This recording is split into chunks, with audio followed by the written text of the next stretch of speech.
বন্ধুরা, এখন পর্যন্ত আপনারা দেখেছেন যে এই সমস্ত প্রতিযোগীরা বাহিরে অনেক চিন্তায় থাকে এবং প্রায় প্রত্যেকেরই কোনো না কোনো সমস্যা হয়, আর সবাই সিদ্ধান্ত নেয় যে এখন তাদের একই গেমের জগতে ফিরে যেতে হবে।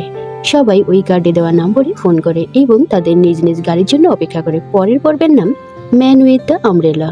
সমস্ত প্রতিযোগীদের একইভাবে গাড়িতে বসানো হয় এবং বসে থাকা অবস্থায় অজ্ঞান করা হয়, কিন্তু যে গোয়েন্দা ছিল তার ভাইও আয়ারল্যান্ডে সেই গেমটিতে যায় তাকে খুঁজে বের করার জন্য। সে এই গেম আইল্যান্ডে গাড়ির নিচে লুকিয়ে থাকে এবং যখন সুযোগ সময় পায় তখনই একটি পিঙ্ক মুখোশ পরা একজন লোককে হত্যা করেন এবং তার জায়গায় গার্ড হয়ে খেলার জগতে প্রবেশ করেন। সমস্ত প্রতিযোগিতায় একই পদ্ধতি অনুসরণ করতে হবে। সবাই একে অপরের সাথে দেখা করে এবং একটি দল গঠন করে আর ডিনার করে। আর সেই গার্ড গোয়েন্দা একজন প্রহরী হিসাবে তিনি বিশ্রামের জন্য রুমে যান।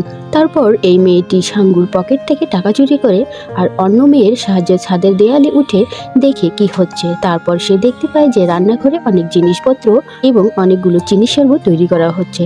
তারপর অন্য মেয়েটি গার্ডকে বিষয়টি এড়াতে চেষ্টা করে। তারপর খেলা ঘোষণা করা হয়। যখন তাদের খেলার মাঠে নিয়ে যাওয়া হচ্ছিল তখন সাঙ্গু পকেট থেকে টাকা চুরি করা মেয়েটিকে জিজ্ঞেস করে যে সে কি দেখেছে, কারণ মেয়েটি একজন উত্তর কোরিয়ার ডিফেক্টর এবং একজন ডিফেক্টর যে তার দেশ ছেড়ে অন্য দেশে চলে যায়। তখন মেয়েটি বলে যে সে চিনির শরবত তৈরি করতে হতে দেখেছে। এরপরে তাদের একটি বড় খেলার মাঠে নিয়ে যাওয়া হয়, একটি বড় ঘরে। তারা বিভিন্ন আকার, বৃত্ত, ত্রিভুজ, তারা ছাতা দেখতে পায়। সবাই একটু নার্ভাস হয়। সাঙ্গু একটু নার্ভাস হয়ে খেলার মাঠের দিকে তাকায়। পিঙ্গার প্রতিযোগীকে বলছেন যে সমস্ত প্রতিযোগীকে একটি আকার বেছে নিতে হবে এবং এর সামনে দাঁড়াতে হবে। তখন সাঙ্গুর মনে পড়ে সেই প্রতিযোগী মেয়েটির চিনি গলানোর কথা এবং তারপরে শৈশবে যখন সাঙ্গু খেলার মাঠে খেলতো তখন তাকে সমস্ত চিনির শরবত একটি কাঠামোতে রেখে গলিয়ে দিতে হতো। বিভিন্ন আকারে কাটতে দেখেছেন। হঠাৎ সাং কিছু বললে সাঙ্গু একটু চমকে যায়। যখন সাং জিজ্ঞাসা করে যে এই খেলায় তাদের কি করা উচিত, তিনি বলেন যে তিনি শিওর নন। তারপরও পিঙ্গাররা তাকে অবিলম্বে এটি করতে বলে। আকৃতি নির্বাচন করে তারপর তার বন্ধু সাঙ্গুকে বলে তাদেরকে কি একটি দলে কাজ করা উচিত। কথাটা শুনে সাঙ্গু বলে যে এটা একটু রিস্কি হবে। প্রত্যেকে তাদের আকার বেছে নেয়। সাং শেষে ছাতা বেছে নেয়। তারপর সাঙ্গু তাকে মানা করার চেষ্টা করে, পরে সে থেমে যায়। সবাই আকার নির্বাচন করে খেলা শুরু হয়। প্রত্যেককে একটি ডিস্ক টাইপ কন্টেনার দেওয়া হয় যাতে প্রতিটি আকৃতি তৈরি করা হয় এবং এর সাথে একটি সুইও দেওয়া হয়। দ্বিতীয় গেমটির নাম ডালগোনা। এর অর্থ হলো আপনি আপনার পছন্দের আকৃতিটি কাটতে হবে। টেক্সট এবং আকৃতি সঠিক না হলে গেম থেকে বাদ দেওয়া হবে, অর্থাৎ মেরে ফেলা হবে। এই কাজের জন্য তাদের মাত্র 10 মিনিট সময় দেওয়া হয়। সবাই চেষ্টা করে।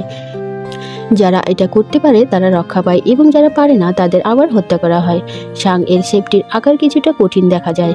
দিকে এখানে এক এক করে প্রতিযোগীকে হত্যা করা হয়, কিন্তু প্রতিযোগীদের মধ্যে একজন রয়ে যায় যে পিনগার্ডকে আক্রমণ করে এবং তারপর যখন সে পিনগার্ডকে মাস্ক সরাতে বলে তখন সে দেখে যে গার্ডটি অনেক ইয়ং ছিল। পরে ওই পিনগার্ডকে মেরে ফেলা হয় কারণ খেলার নিয়ম অনুযায়ী পিনগার্ডের মুখ দেখানোর অনুমতি নেই। এদিকে সাং অনেক চেষ্টা করে কিন্তু তার কাজটি একটু কঠিন হওয়ায় সে তা করতে পারছে না।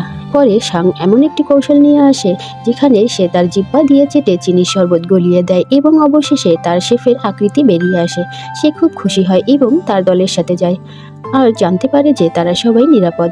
এখন আমরা পরে পর্বে দেখব কত দামের টাকা সেই পিগি ব্যাংকে ফিরে যাবে আর নেক্সট গেমে কি হতে চলছে।